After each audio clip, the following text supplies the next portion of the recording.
Hebrews 4, promised rest for God's people.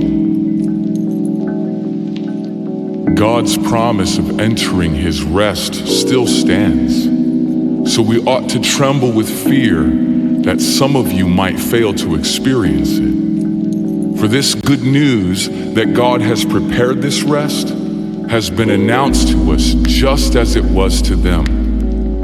But it did them no good because they didn't share the faith of those who listen to God. For only we who believe can enter his rest. As for the others, God said, "In my anger I took an oath.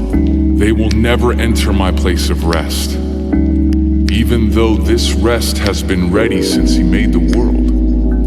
We know it is ready because of the place in the scriptures where it mentions the seventh day. On the seventh day, God rested from all his work. But in the other passage, God said, "They will never enter my place of rest." So God's rest is there for people to enter.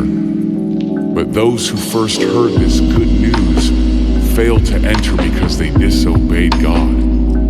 So God set another time for entering his rest. And that time is today. God announced this through David much later in the words already quoted. Today when you hear his voice, don't harden your hearts. Now if Joshua had succeeded in giving them this rest, God would not have spoken about another day of rest still to come. So there is a special rest still waiting for the people of God. For all who have entered into God's rest have rested from their labors, just as God did after creating the world.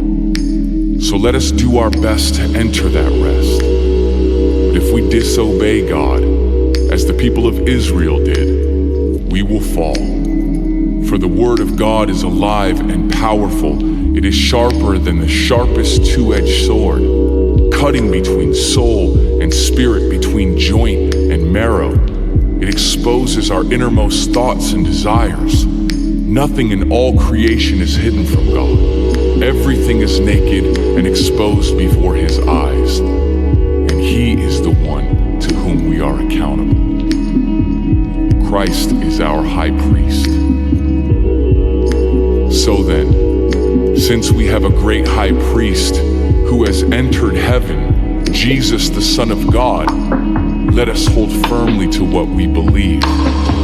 This high priest of ours understands our weaknesses, for he faced all of the same testings we do, yet he did not sin.